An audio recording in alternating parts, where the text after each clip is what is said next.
Hey everyone, I'm Ryan Howitzer, and you're in the line of fire. You know, April's been a pretty good month for me. School's almost over, I finally have enough time to start doing these videos regularly, I got a new job, and one of my favorite superheroes, that being Daredevil, as you can see from my shirt and my decor, got his own Netflix series. And let me tell you, it is awesome. Created in 1964 by Stan Lee and Bill Everett, Daredevil is the coolest character that Marvel never uses, and I'm serious about that. Whenever they have an event comic, Daredevil is never the focus of it. If he shows up at all, he's off to the side somewhere. And it's a real shame because Daredevil is awesome. A lot of Marvel characters push the boundaries of what it means to be a hero. Spider-Man was a teenager when he started out, the Fantastic Four was a dysfunctional team, the X-Men were a bunch of outcasts.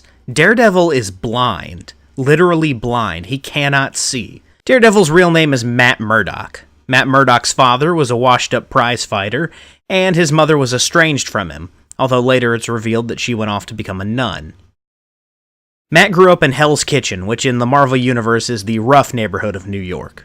In real life, it's probably the rough neighborhood of New York too, but I wouldn't know, I've never been to New York.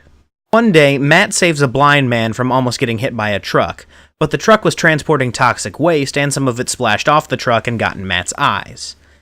The waste blinds Matt, but it sharpens his other senses, giving him kind of a natural radar. So his enhanced senses of hearing, smell, touch, and taste allow him to see in a way, but not really see. In order to get enough money to support Matt's dad ended up throwing in with the Mafia. One day, the Mafia instructed him to throw a fight, but he knew Matt would be there, so he decided not to. This gets him killed and leaves Matt orphaned. Now, Matt stays in an orphanage for a while, but is found by a guy named Stick, who pretty much trains him to be a ninja, and that's how he's able to do all those awesome things even though he's blind. It's a combination of his training with Stick and his powers. By day, Matt Murdock is your average defense attorney, although with a bit more of a moral compass, but by night he becomes Daredevil, the man without fear, a vigilante who seeks justice for those who the legal system has let down. Now, Daredevil started off as a swashbuckler and was fairly lighthearted, but over the years and with a lot of help from Frank Miller's time on the book, Daredevil became kind of a neo-noir superhero story. A lot of his stories get really, really dark. Some of them get even darker than Batman stories usually do. The interesting thing about Daredevil is that both his superhero and his everyday life are interesting. He really is the prime candidate for adaptations, especially TV, since a lot happens to him and he changes a lot over the course of his career. Now he has a TV show and it's really awesome, as I've already said, but we're not here to talk about that. We're here to talk about the really horrible 2003 Daredevil movie directed by Mark Steven Johnson.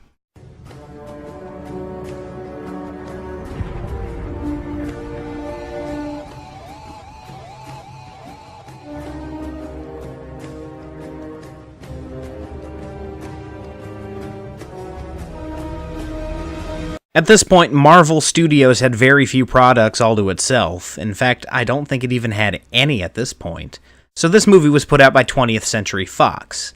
And it's because of that that we have a lot of the problems that we have with this movie. Here's something interesting that we're going to have to look at for the next few 20th Century Fox superhero movies. There's someone we can probably blame for all the problems with Daredevil.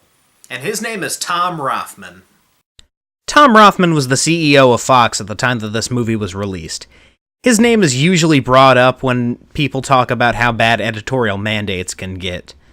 He's blamed for the snafu that was X-Men 3, and both Fantastic Four movies not being as good as they could have been.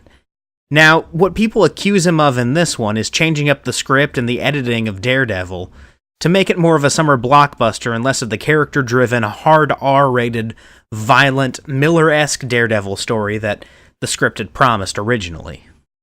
Now, whether or not it was entirely his fault, I don't know, but it does seem plausible that he probably had a big hand in making the disaster that we have to watch today. Now, the version I'm going to be reviewing today is the director's cut, and there's a couple reasons for that. The first is that the director's cut was the one that was on sale, and I'm not paying full price for a movie this horrible. The second reason is that the director's cut is supposed to be the superior cut of the movie. It's supposed to be the original vision that the director had for the movie, and it's supposed to be way darker and do more justice to the Daredevil character. Now, having seen both versions, spoilers, it doesn't. It still sucks. In fact, it may just suck more. Well, there's no reason to keep prolonging the inevitable. Let's dig into Daredevil. We open on some pretty cool credits. I like the shots of the city, and the lights turning into Braille is a nice touch. However, my big problem here is the score. It's just a little too subdued. From what I read, they were going with more of a gothic feel for the score, but if they wanted a gothic feel, they probably should have gotten somebody like Danny Elfman. I mean, he did a great score for Spider-Man, and of course Batman is a classic. Maybe they just felt like he was a little too overused. I always bring up music in my reviews, so I'll go ahead and talk about the music in this movie. It sucks. The score really isn't that great, and the rest of the music is early 2000s butt rock. So we're in for a treat here. We've got all the greats. We've got Seether, we've got Evanescence, and we've got Nickelback. We open on a rat, just like in the comics! We see flashes of the horror to come later on in the movie as we scale up the side of a church, and then we land on the iconic shot of Daredevil, played of course by Ben Affleck, clutching a cross. In my opinion, this movie's biggest crime is just going through the motions of Daredevil without having any of the heart or soul of Daredevil. There's a lot of things that look like they come straight out of the comics. A lot of shots actually do come straight out of the comics. However, it just feels soulless. It's shallow. They're doing it just so they can say, hey look, we read the comics, when really they didn't. Because if they had read the comics, they would have gotten the spirit. So here's what I'm going to do. I'm going to play a little game with you guys. Here with me, I have Daredevil, Man Without Fear, written by Frank Miller, drawn by John Romita Jr. And I have the 3 volumes of Frank Miller's run on Daredevil. Now, Frank Miller's run was very influential on this movie, along with Joe Quesada's time and, of course, Kevin Smith's time. I mean, he even shows up in the movie. What we're going to do is we're going to look at all this stuff from Daredevil, and we're going to play Daredevil Bingo. So every time something pops up that's just a checkbox for Daredevil, I'm going to let you know, and we're going to play bingo. Inside the church, Daredevil falls on the altar, and then a priest comes in to see him lying there. This is clearly in medias res, so we of course cut to early on. Very early on. Matt's childhood, in fact. The politicians and the real estate developers call it Clinton now. But a neighborhood, like everything else, has a soul. And souls don't change with a name. Fun fact for you, that line's not from a Daredevil comic. It's from issue number 6 of Garth Ennis and Steve Dillon's second Marvel Knights Punisher run. So, way to go, you didn't even get that right. The kids are picking on a young Matt Murdock because his dad's a bum. The dialogue in this movie was written by someone who's never even seen a child, I guarantee it. Your dad's a bum. Yeah, come on. Hit me. Then we find out that Matt's dad is, of course, a washed-up boxer. He doesn't want him to fight, yada yada yada. He works for a crime boss but doesn't want to admit it. They said that you work for Fallon. That you're one of his guys now. You think I'd be pulling double overtime down at the docks if I was working for Fallon? What are you, nuts? Alright, let's see. Matt's dad is a washed-up boxer. And he doesn't want Matt to fight. And he works for the mob. Bingo! I've already got bingo. The next day, Matt shows up at his dad's workplace and finds out that his dad hasn't worked there in a long time. He skates away, because this is the early 2000s, and sees his dad roughing up somebody for the mob. Matt?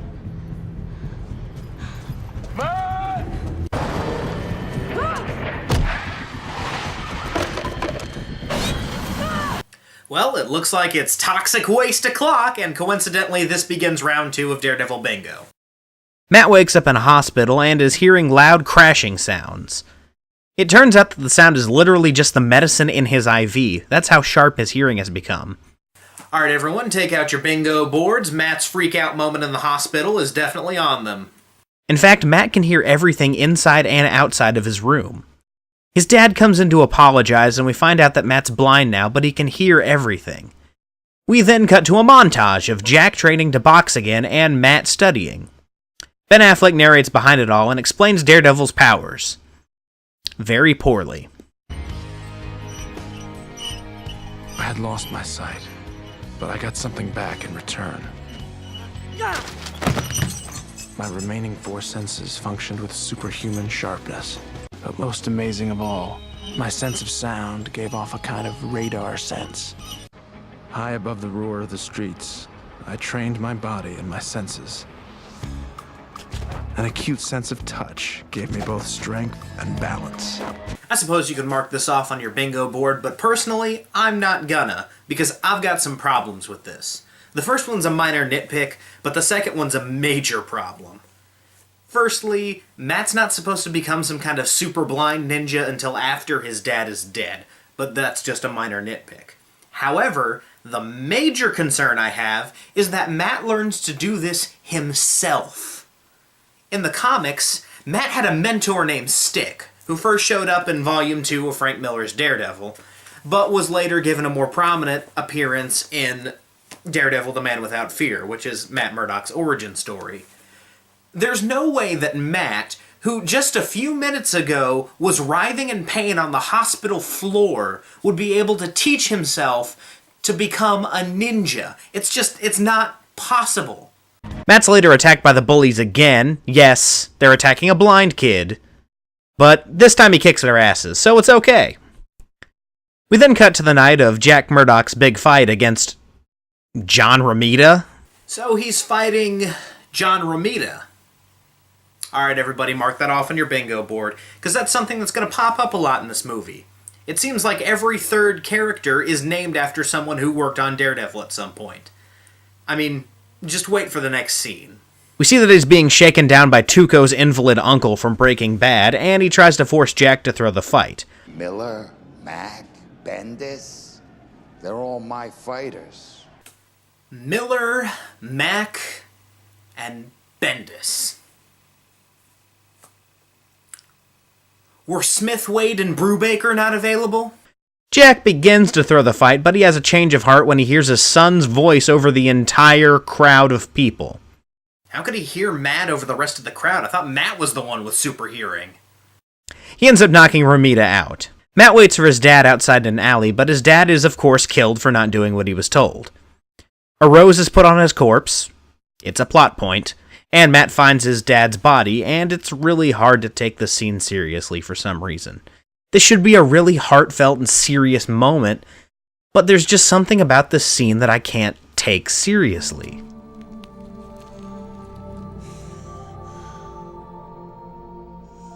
Dead dad and Matt squatting over his corpse. That's on the board. Coincidentally, I have bingo again. With that, we go back to present day, where we literally fly across New York City and then awkwardly hold on the Virgin Mary.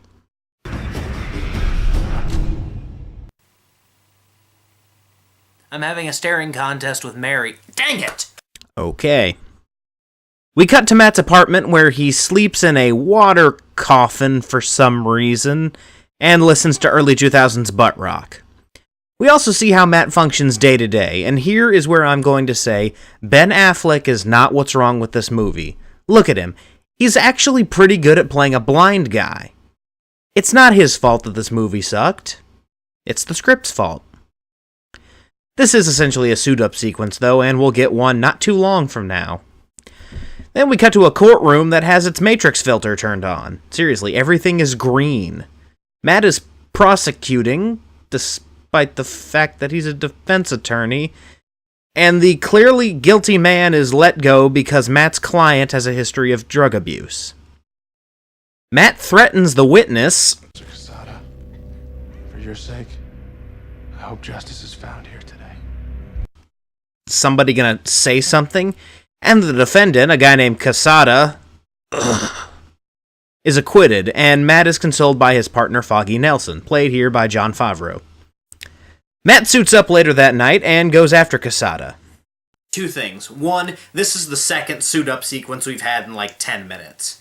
Two, that suit looks horrible, okay?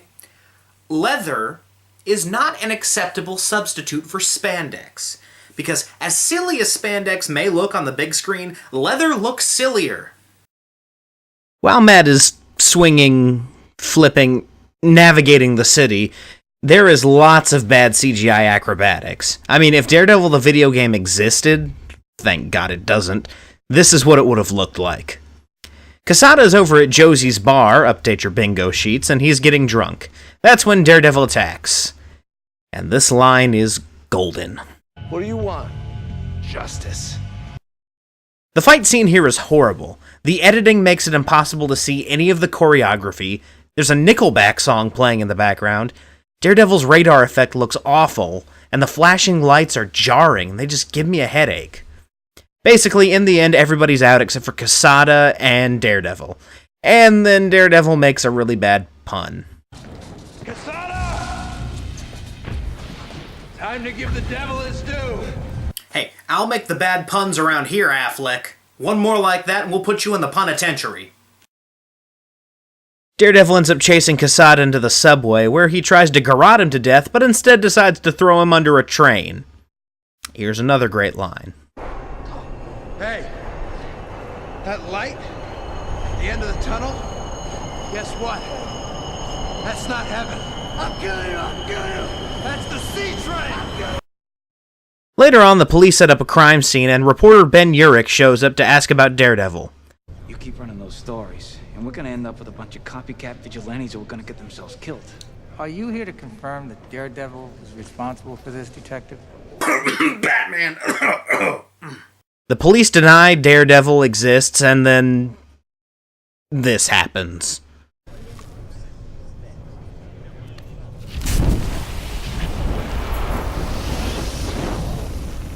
Matt returns to his apartment, which he locks and unlocks in the most impractical manner possible for a blind man. He then gets a call from Heather Glenn, whose name should be on your bingo sheet. Of course you're not there. You're never there. At least not for me. If you want to make your own Bennifer joke here, that's fine, but just know that you're really reaching for the low-hanging fruit. Matt takes a shower and a butt-ton of painkillers and goes to sleep, where he sees a random dead hooker. This has to do with a subplot that's exclusive to the director's cut, so I'm not going to talk about it.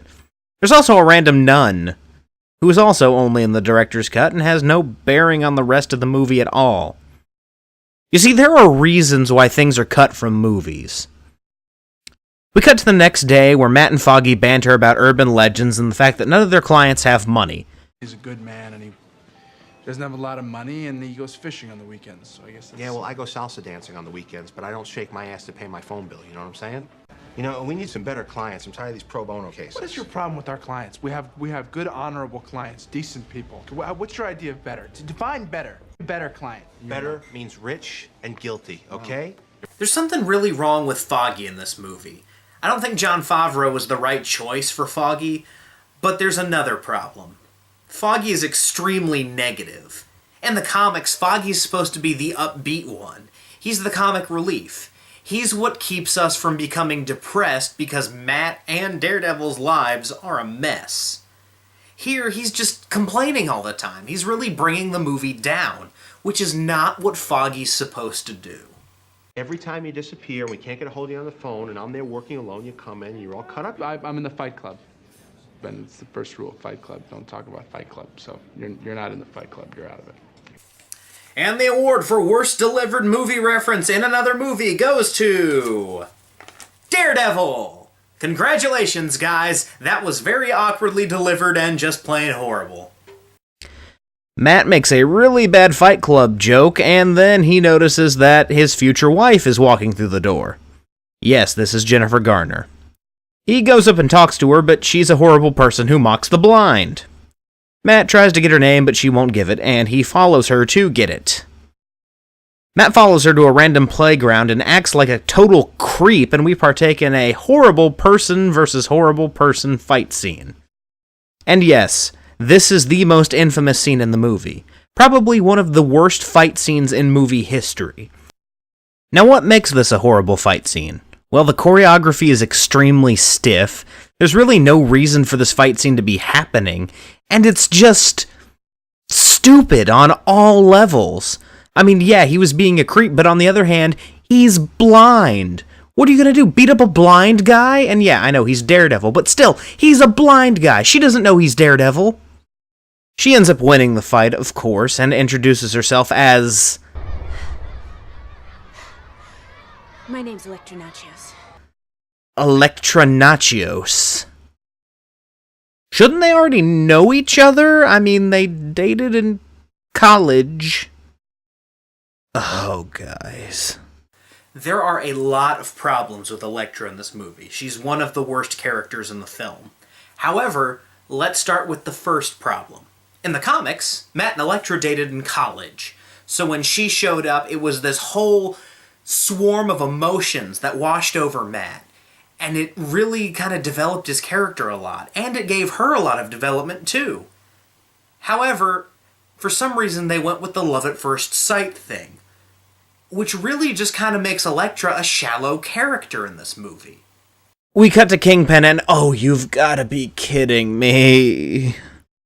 What's wrong, Wesley? Have you seen the papers today? Somebody's been talking. Somebody always does. Yes, we once again have Michael Clark Duncan, a great actor, in a very bad comic book movie. Now, a lot of people really liked his performance in this movie. They said it was one of the few good things about the movie. I, however, disagree. Mostly because he's so hammy you could serve him at Christmas dinner. It's clear to me that after Michael Clark Duncan read the script, he decided he wasn't going to give a good performance and just decided to have a little bit of fun. So he kills his bodyguard for being a snitch, and Elektra's dad comes in, and he's played by that guy who shows up in everything, Eric Avari. Nachios wants out of the criminal business and asks Kingpin to buy him out, but then Kingpin threatens him. At the courthouse, Foggy and Matt banter, and they interview their newest client, Coolio. This is the subplot that I'll mostly be skipping. It's exclusive to the director's cut, and it doesn't really have any impact on the plot. Kingpin orders Wesley, his right-hand man, to frame Nachios, and we cut to Colin Farrell dressed like an idiot. Yeah, this is supposed to be Bullseye, and he too is beyond over the top. In fact, he kills a man with paper clips.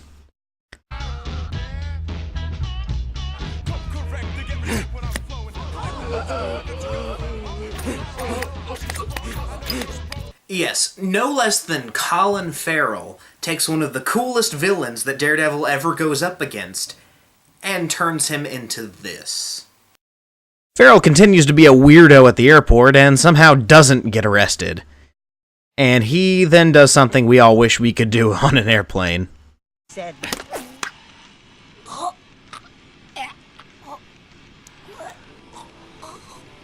Later that night, Matt runs into Elektra again, and the two of them go up on the roof that Matt used to go on as a child. That's oddly juvenile of them. Matt insists that they stay there in the rain so that he can see her because of something Daredevil can't actually do. It's clear the filmmakers didn't understand Daredevil's powers at all.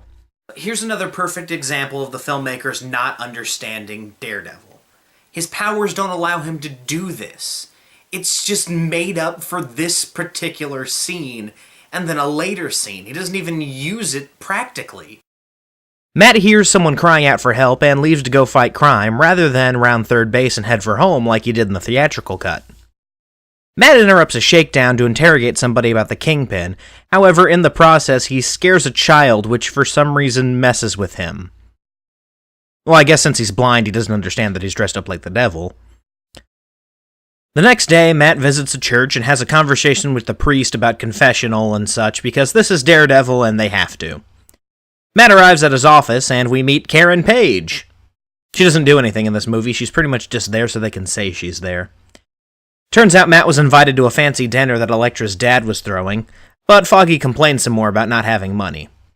They talk about some stuff, including Matt's love life, and then they finally decide that they are going to the party. At the party, Matt and Foggy schmooze, and they meet Ben Urich. Urich sees Matt's cane. It's a plot point, and a stupid one at that. Then Wilson Fisk enters, and Foggy tries to approach him.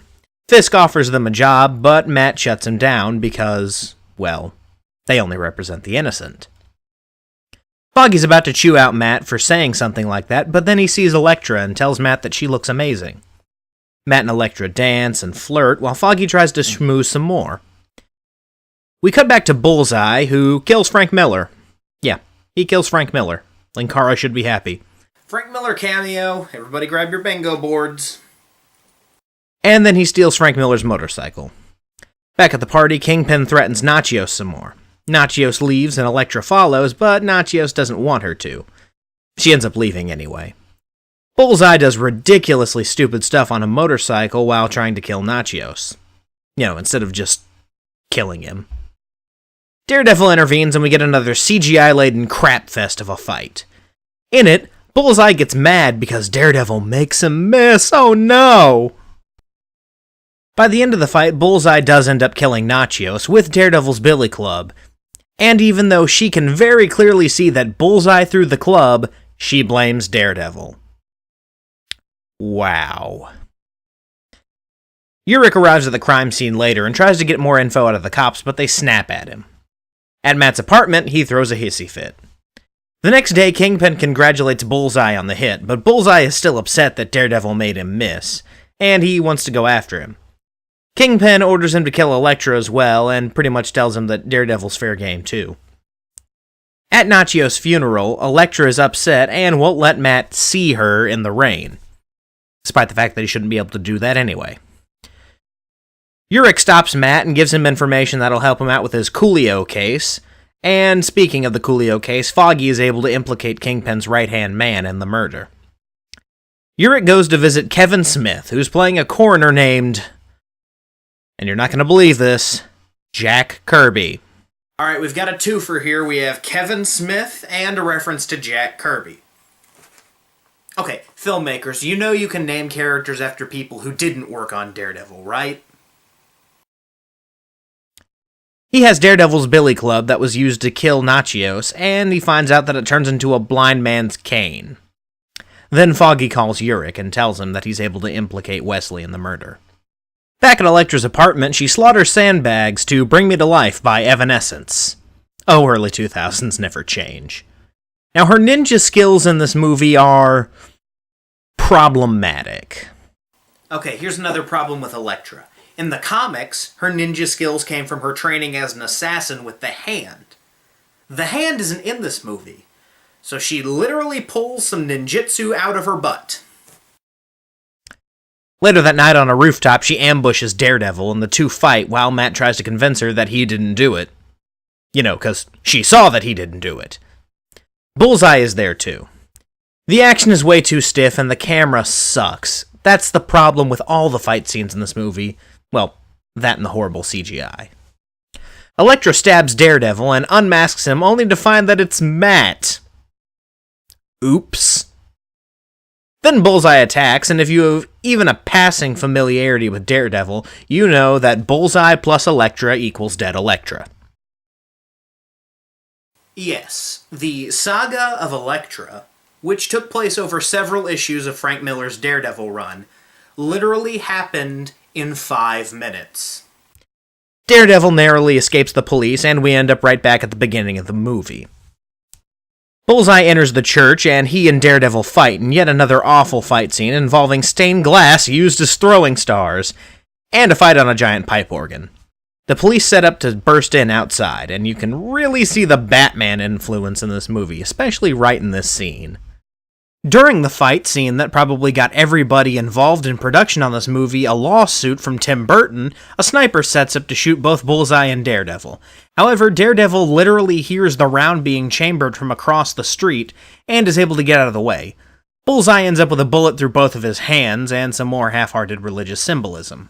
Okay, it's been throughout the movie, but let's go ahead and mark it off here. Let's mark off half-hearted Catholic symbolism. That's definitely a Daredevil thing.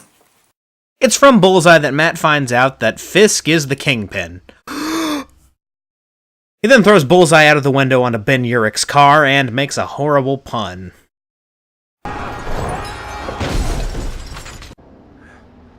Bullseye. Then he goes off to confront Fisk. Urich tells the police about what Foggy told him, and they approach Wesley about a plea bargain so he can implicate Kingpin. Back at Kingpin's headquarters, he strips down so that he can go toe-to-toe with Matt. And the fight scene between Matt and the Kingpin, which should be the best, is actually the worst. What makes it the worst fight scene is that there's water falling and there's strobe lights everywhere, so it's really hard to see anything. Also, the choreography is really the weakest here. And they constantly cut to the Daredevil radar effect, which, as I mentioned before, looks awful and gives me a headache. While they fight, Kingpin reveals that he killed Jack Murdock. That's all it ever is business. I was working for Fallon at the time. Your father was supposed to throw a fight. Okay, this movie is rife with places where it rips off Batman, but this is one of the stranger ones. I don't think filmmakers in the early 2000s understood this, but you can have a villain who doesn't have any connections to the main hero's past. It's revolutionary, I know, but it can be done. It's been done several times. Matt eventually gets the upper hand, but ends up sparing Fisk, who threatens to tell everybody Matt's secret. Matt then reveals that they have enough to implicate Fisk in all the crimes that he's committed, blah blah blah, they banter, Matt leaves. Matt goes to the spot where his father's body was, and tosses a CGI rose that looks so bad it could almost be in a local car dealership commercial. In the end, Coolio is proved innocent, and Kingpin goes behind bars. Matt and Foggy banter again in a coffee shop, and a woman walks in, and it reminds Matt of Elektra, and blah blah blah. Matt goes to church, but he ends up going in late, so he missed the mass, but he's approached by Ben Urich. Urich tells him that he knows Matt's identity and is planning to publish it as a story. Bullseye, it turns out, ended up in a full body cast, just like he does in the comic, but instead of the cool Russian roulette sequence, he kills a fly with a syringe. Matt goes up to the rooftop where he took Elektra and finds a braille necklace left there for him. This is a reference to earlier in the movie. I guess this is supposed to indicate that she's still alive. But again, without the hand, this doesn't make any sense. It's the hand who brings her back. She can't just not be dead anymore. You have to have something that brings her back. Even the worst written comic books that use this have something that brings the dead character back to life. Urich ends up having a change of heart and deletes his story. He then steps outside and sees Matt standing on a rooftop and says, "Go get him," or something like that. We end with Affleck's narration and some really bad CGI as Daredevil does that thing that all early 2000s superheroes did, swing off into the distance as the movie ends. Kevin Feige, the guy who's pretty much responsible for the Marvel Universe now, said that the original script to Daredevil was one of the best he'd ever read. It's one of the best that Marvel ever had. I'm not sure what Tom Rothman did to it, but that was one of the worst scripts Marvel has ever had. No, I honestly hope Tom Rothman did mess with the script, because if this was what Mark Steven Johnson turned in, I really have to wonder what everyone was smoking to let this through. Maybe I'm placing too much blame on Tom Rothman. I mean, he does kind of strike me as a nerd scapegoat, kind of like Joe Quesada or George Lucas. But at the very least, he had the power to make this movie good. And he didn't. He didn't use that power correctly, or he abused that power and made the movie horrible. Either way, it's kind of his fault. Nothing in this movie works. The action doesn't work. The characters don't work. The dialogue doesn't work. Nothing works. Now, some of the actors do turn in decent performances. Ben Affleck does the absolute best that he can do under the circumstances. Michael Clarke Duncan and Colin Farrell both have a lot of fun with their role, although there are several cringeworthy moments from both of them. Joe Pantoliano also does a good job as Ben Urich. However, I do like the Ben Urich from the Netflix series better, but I like most everything from the Netflix series better, so yeah, I digress. This movie's biggest sin is that it sticks to the visual of the comic without any of the heart or spirit. They take events that showed up in the comics over several issues and condense them down into mere minutes of screen time. The whole saga with Elektra was way too rushed, and without some of the elements of their backstory or Elektra's own personal backstory, it just didn't work. You have to have Elektra be a member of the Hand for her to work. You have to have her and Matt having known each other and dated beforehand in order to make their relationship work. There's things that they left out, I guess for the sake of runtime, that needed to be in there to make some of the stuff that they had work. This film is poorly written, poorly directed garbage with lots of early 2000s cliches and attempts to rip off other better action and superhero movies like The Matrix and Batman. It's also full of shallow nods to the comics, which don't even capture the spirit of the comics. That's why I am giving Daredevil a 3 out of 10. Don't even watch this, just skip it and go straight to the Netflix series. It's much better. You won't regret it. Well, true believers, that's it for today. But tune in next time when Superman the movie is in the line of fire. I'm Ryan Howitzer, and I'll see you.